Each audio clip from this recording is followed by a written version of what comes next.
Grand Rising, Wisdom Foragers here out on a mission again. And it is now 5:30 in the morning. Sun is definitely not risen. And I'm gonna start off today's episode with, have you ever actually hunted or picked the food that you've eaten? Well, today we're going hunting. You know, whether you eat veg or you eat meat, I think it's so important to experience what it's like to actually acquire your food from source, to collect it, pick it, hunt it with care, so that when you're taking that into your body, there's a level of respect, a level of appreciation, and a deeper level of understanding about the sustainability of what we consume. Now, I'm meeting up with a guy called the Venison Man, and he is a specialist in wild meat. So today, we're going Muntjac deer hunting. And over the last few months, I've been buying venison from him.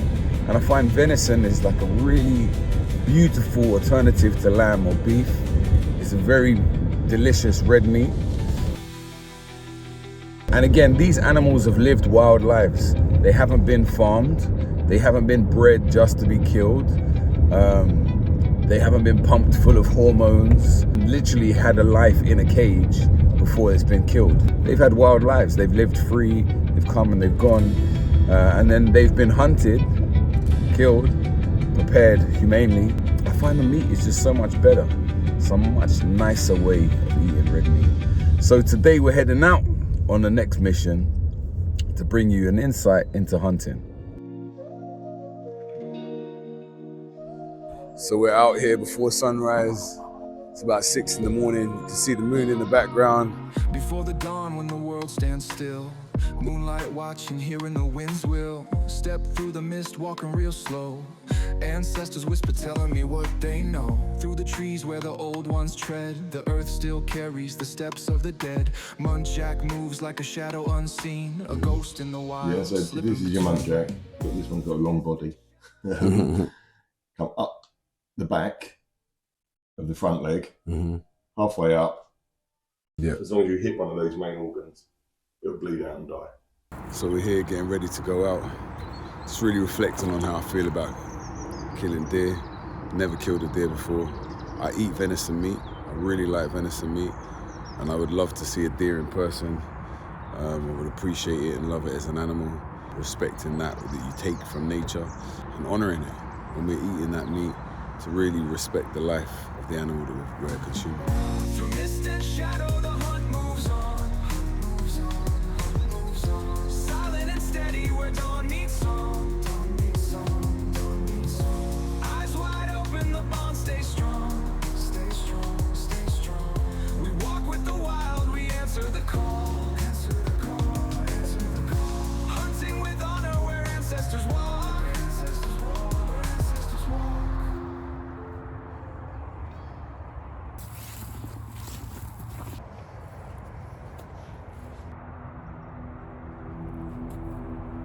So we're just here at the edge of the field, just quietly waiting. Give you some time to see if any deer come around.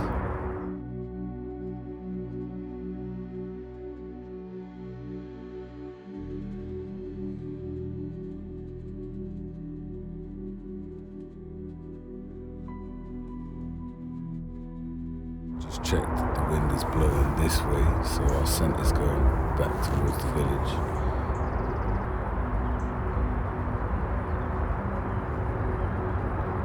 Such a peaceful time to be out.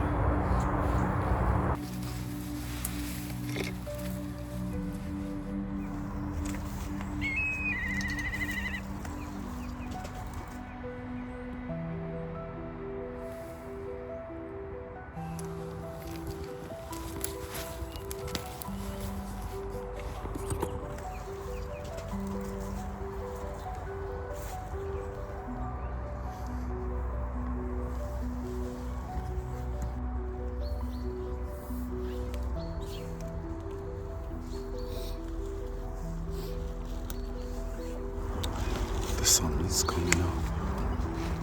It's beautiful, look at it. But it's cold. It's such a beautiful time in the morning.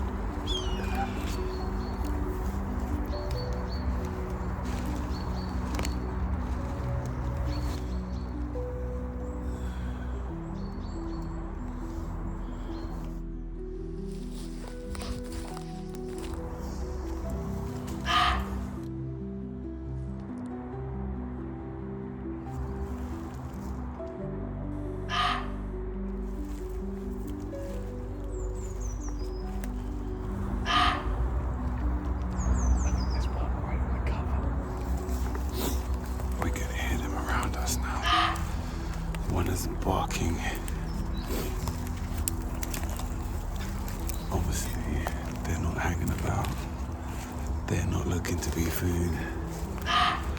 Prey, predator. Starting to really notice different tracks. Found droppings on the ground.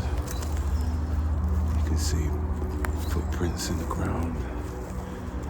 You can hear them.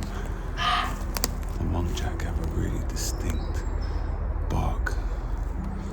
Some people call them the ninjas of the forest because they're very fast. Others call them the vampire of the forest because they have weird fangs.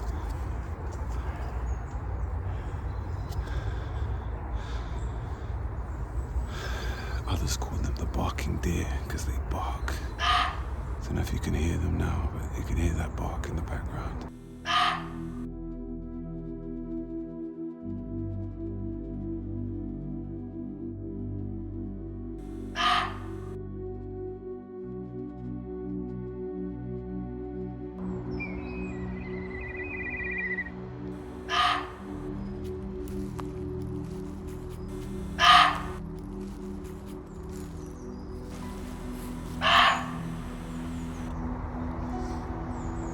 There's a couple around us, moving,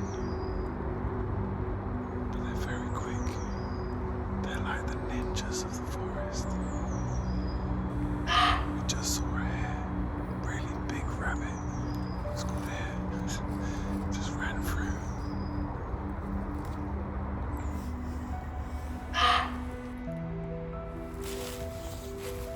Just being out in nature like this, though. It's a great experience. It's fresh and cold. Watching the sunrise was beautiful. And hearing all the different birds around us is incredible. There was a red kite flying over, crying out. It's hunting call. You can hear all different types of birds. Squirrels moving around, rabbits, and the Muntjac deers. We've seen about 5 so far. They've all been like ninjas, in and out, not so easy to catch, not so easy to get a clear shot on.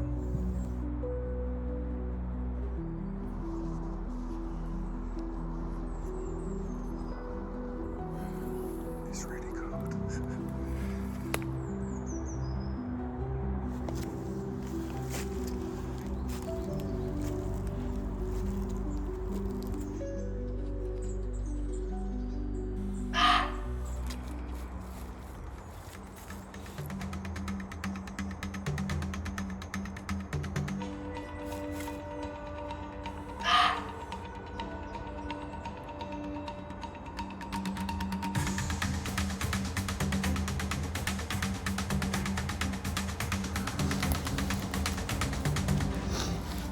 So I nearly got one.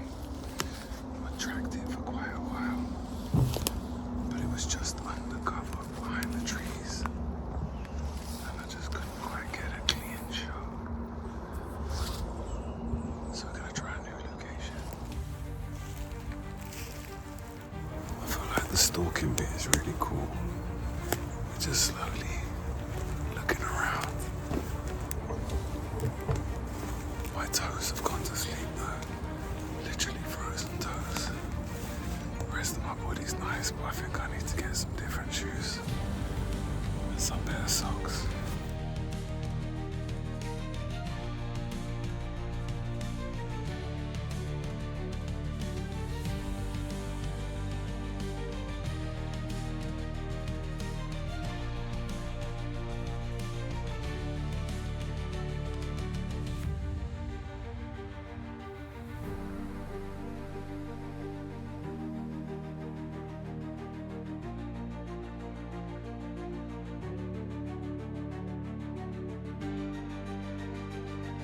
So we didn't catch any Muntjac deer today, but hanging out with a Venison Man, we do get proper venison, fallow deer sandwiches. Look at that.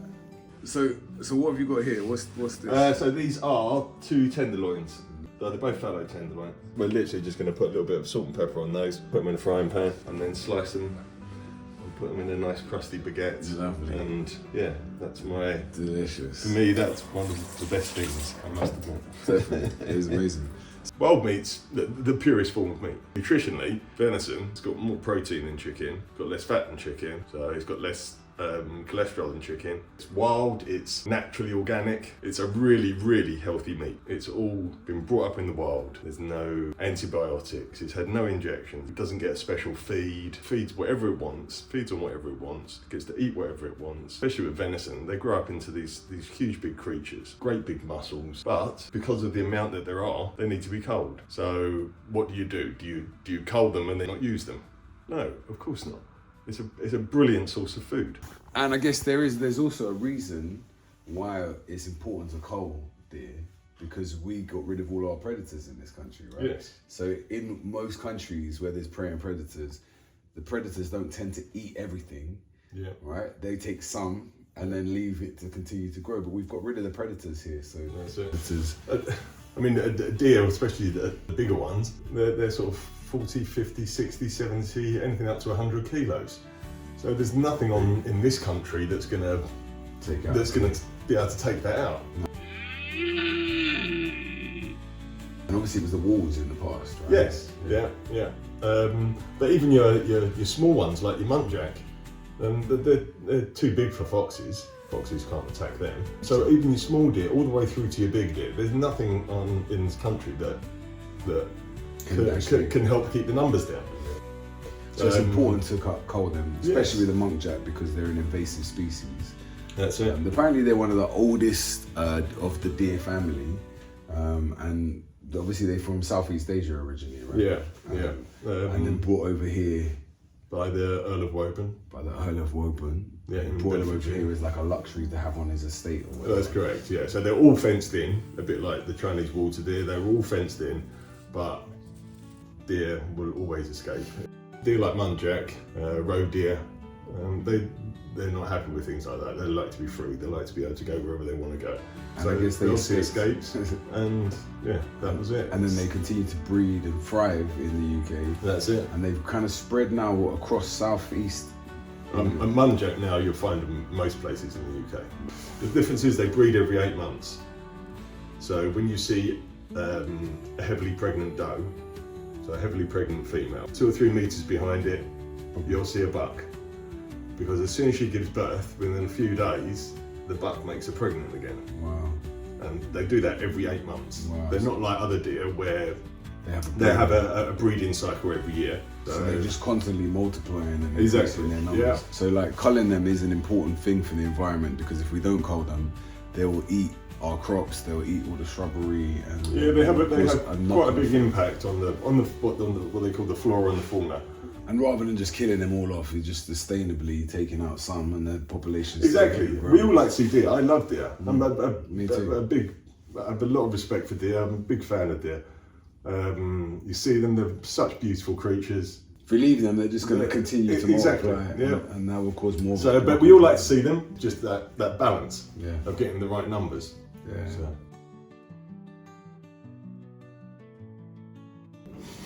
Delicious, delightful.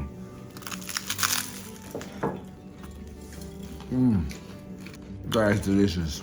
We certainly worked up an appetite today. We were out for 4 hours. Proper graft. I'm gonna finish eating my sandwich. Hope you enjoyed our video. See you on the next adventure.